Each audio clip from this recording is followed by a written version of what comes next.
Okay, welcome in. This is the Just in Time podcast. I'm your host, Justin, and this week is a solo episode. I figured since it's the first time doing solo, I would introduce myself. My name is Justin Robert. A little about me. I grew up in and around Baton Rouge. I've been going to LSU baseball games and football games for as long as I can remember. Yeah, it's just been big moment after big moment for LSU sports. And as a fan, I love it. Today's episode, we will be talking about the 2025 College World Series baseball champions in the LSU Tigers.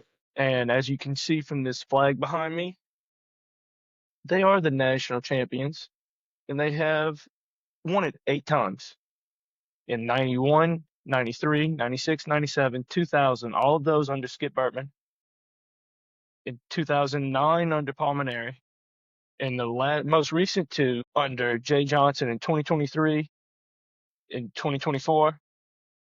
I mean, 2023 and 2025, which makes Jay Johnson the fastest coach to claim multiple College World Series championships at a single school. And this is his fourth season as the Tigers head coach. Let's get down into a little breakdown of how things shook out. So, the big story into game one, Cade Anderson. He threw a complete game shutout, only the second one in College World Series history in the finals.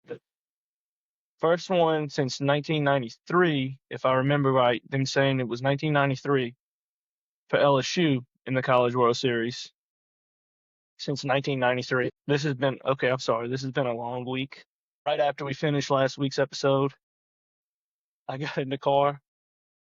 On Friday, we drove 15 and a half to 14 to 15 and a half hours, then spent 2 amazing days in Omaha, and then got back in the car on Monday and drove for another 14 to 15 and a half hours to come home. Got to rest a little bit on Tuesday, and then went back to LSU to Alex Box Stadium for the championship celebration, which was awesome. Just in 2 hours to hour long celebrating what these boys did, how they came together, our amazing coaching staff at LSU, and the hard work that they do day in and day out. I mean, realistically, I don't think Jay Johnson has taken the day off.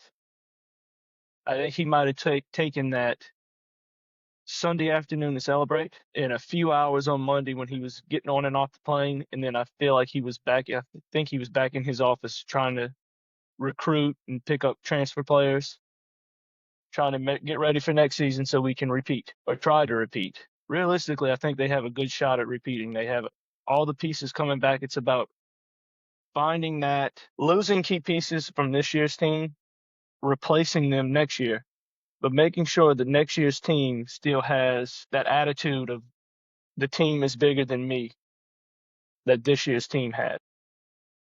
Last year's team was great as individuals in 2024, but when it all boiled down to it, it took them a while to mesh, and I don't know if they ever truly meshed as a team.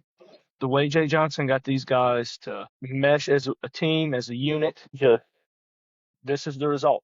When you have a team that meshes well, truly loves each other like these boys do, you've got a player like Michael Braswell who struggled offensively all year, and you've got Tanner Reeves, who is, I would give Braswell the edge on the defensive side of the ball, and Tanner the edge on the offensive side of the ball.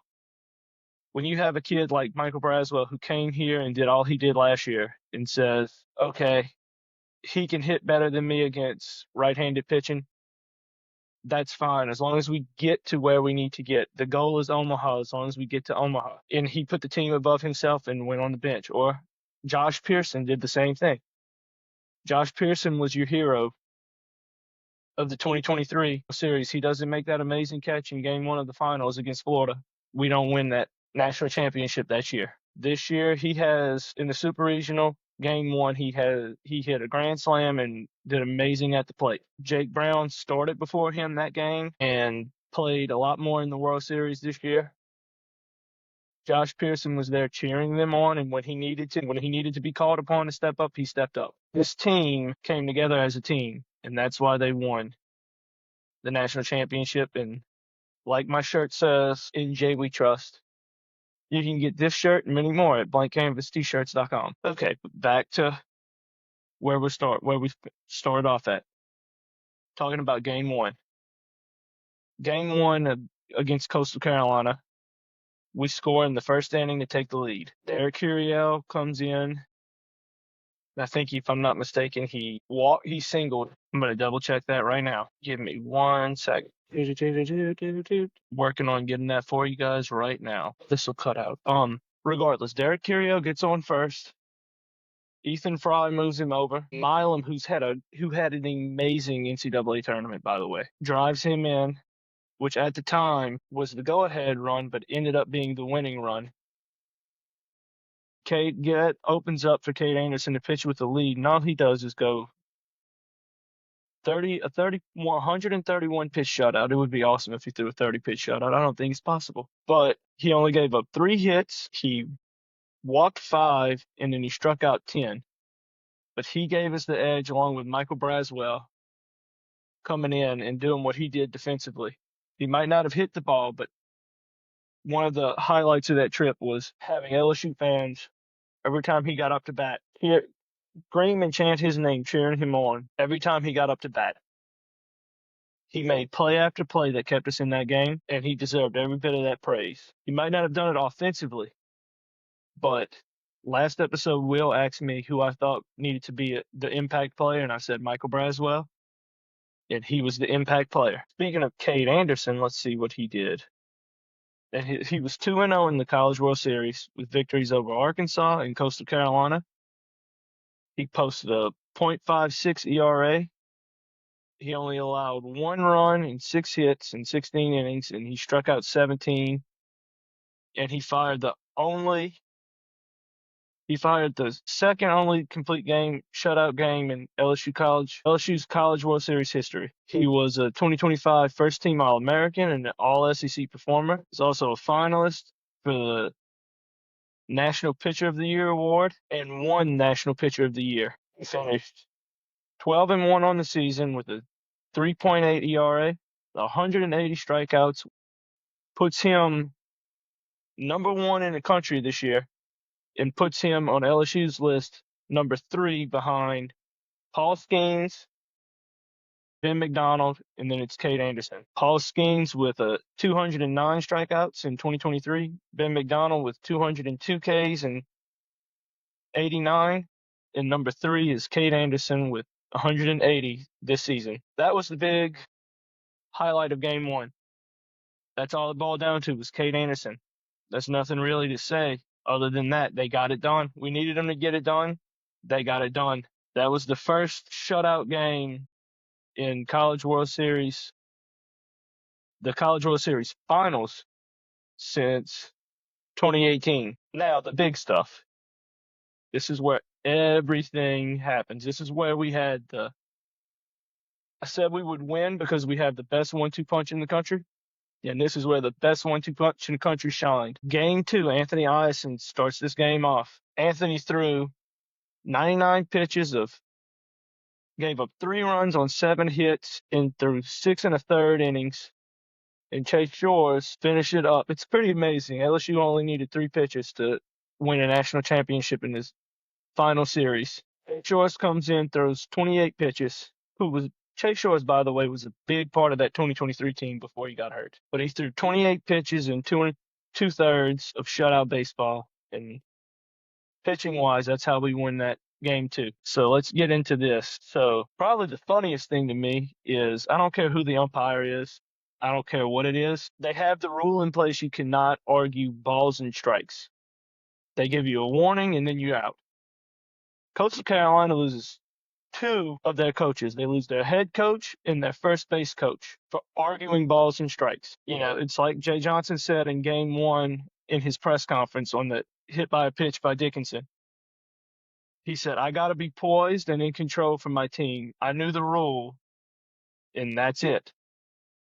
While Coastal's coach, arguing balls and strikes in the first inning, said, you missed 3, you've been bad this whole season, gets him tossed. Another thing about him is, for a coach who preached ownership and owning what you did the entire season, he gets in there and he blames the umpires for his actions and says something like, "I'm not responsible for a grown man's athletic ability when an umpire took a tumble."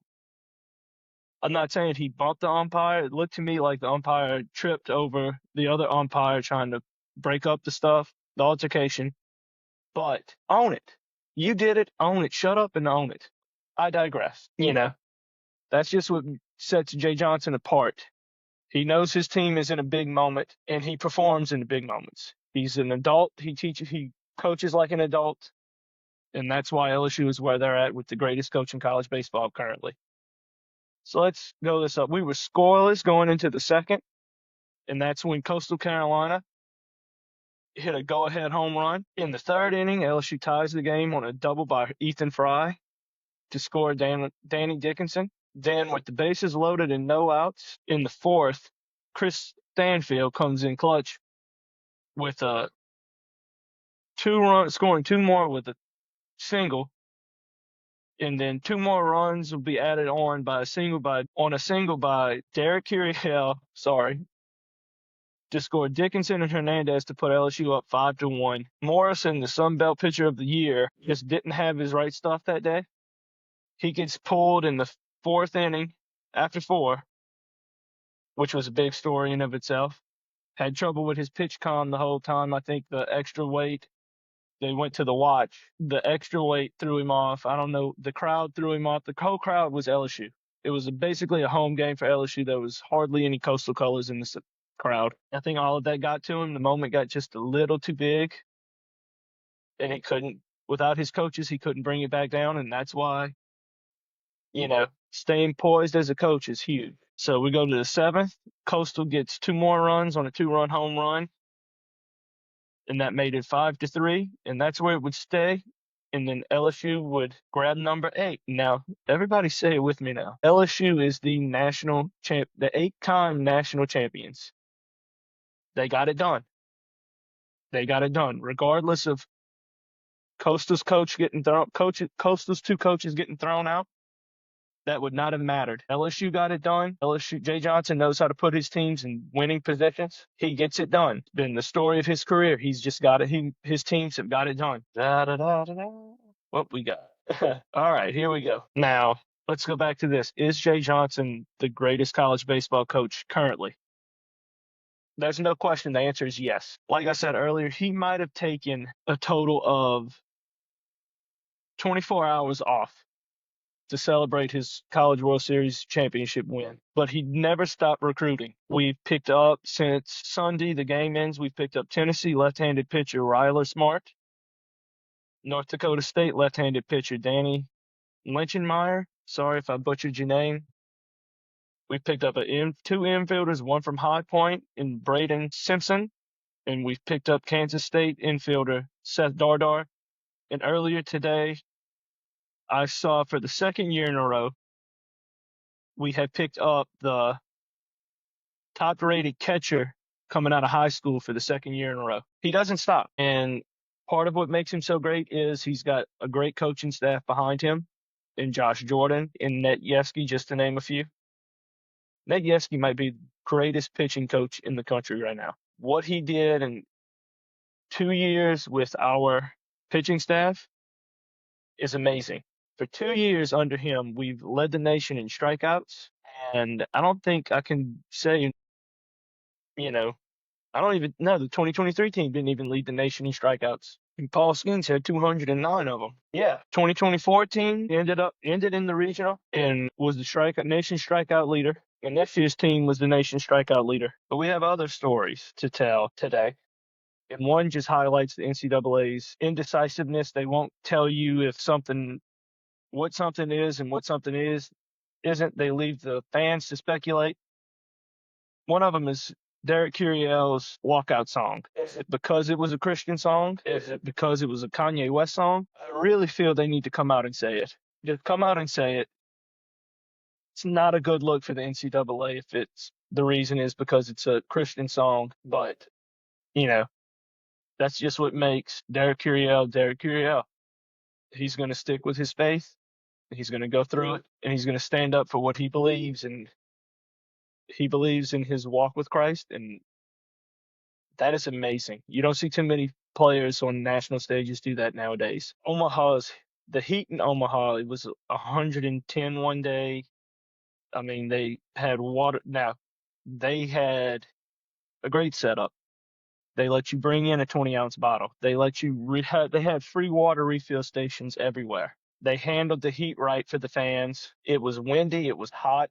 The heat, I think, caused a lot of issues with bars and everything else closing down. You had Mardi Gras Mike over there riding around downtown Omaha, which was awesome.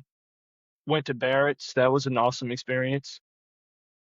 Blatt's was an awesome experience. Rocco's was a good experience again. I especially liked how Rocco's now has a room dedicated solely to Jello shots, so we're not all crammed in the small bar area or outside. Went back to the old Rosenblatt, which is in the parking lot of the zoo.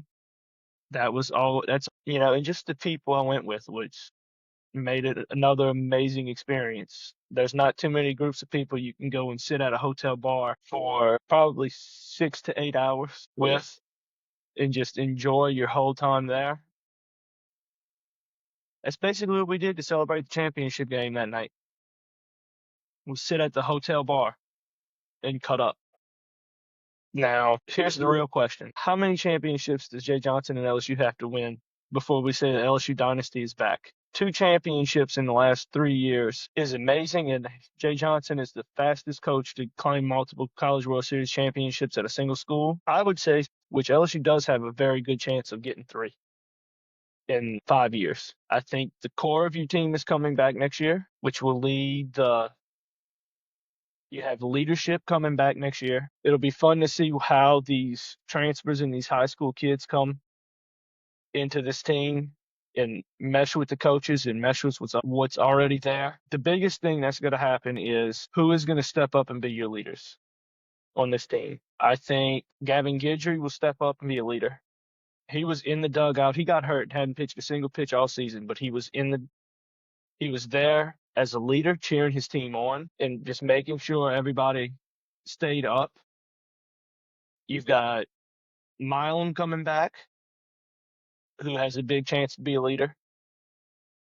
Curiel will be back for sure. Brown will be back. We've got John Pearson to take his brother's place. With the transfer portal and everything, there's so many unknown factors that could happen. We could lose a handful of people. I don't think we lose that much. I think we stick around.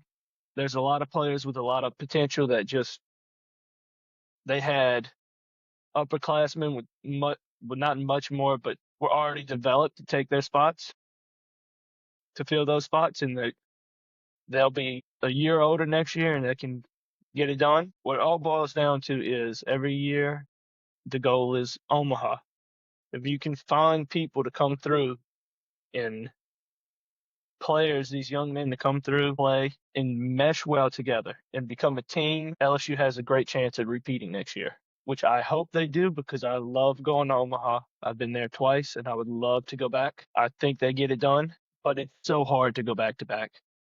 Just look at this year's College World Series. We didn't have a single team that was in Omaha last year in Omaha this year. You had Murray State, Louisville, Arizona, UCLA, LSU, Coastal, Arkansas, and Oregon State make it to Omaha this year. None of those teams were in Omaha last year. Some of those teams weren't even a thought last year, and maybe even during this season. At some point, they didn't even think they would make it there, but they got there. Congratulations to everybody that made it there. Congratulations to Coastal for coming up, giving us a show, giving us a run for money. Coastal was a good team. I joked a lot about them coming out the Sun Belt and the Sun Belt not having the best record of teams not having the best record. I think there was something like out of the Sun Belt, only 3 teams had solid win records. 1 team was above 500, barely, and then the rest were below 500, but they came through. Here was the all-tournament team for the College World Series. LSU has 1, 2, 3, 4. We've got Guzman out of Arizona. He was all-tournament catcher. Jared Jones was the first baseman. Guzman's from Arizona. Jerry Jones from LSU. Second baseman was Neighbors from Louisville. Third base was Monroe from Louisville. Shortstop, we have Stephen Milam, LSU. Outfield, Derek Curiel, LSU. Eddie King Jr. from Louisville was another outfielder. Justin Thomas Jr., Arkansas, was another outfielder. Dean Myhose from Coastal Carolina was the DH. We have two pitchers, Gage Wood, who threw the first no-hitter in I don't know how long in College World Series history for Arkansas against Murray State. And we also have Cade Anderson from LSU, pitcher, who was also, along with all the other stuff we said about it, that he got was Baseball America's Pitcher of the Year, was the most outstanding player of the College World Series. Their slogan is, the College World Series slogan is, it's the greatest show on dirt. And I think you can look at just that LSU Arkansas game alone that put LSU in the championship and see why they mean that. This World Series was fun to watch. It was fun to be at. And I can't wait for LSU to make it back so I can go back. I will say this, though. I'm not driving again. I've done that twice, and I'll fly. Let's see. Is there anything else we have to talk about? Like I always say, if you have a good morning, have a good night, whatever you want to have, just make it a good one. And go Tigers, and everybody say it with me now. LSU is your College World Series, 8-time College World Series champions. Have a good night, a good morning, have a good whatever you want to have.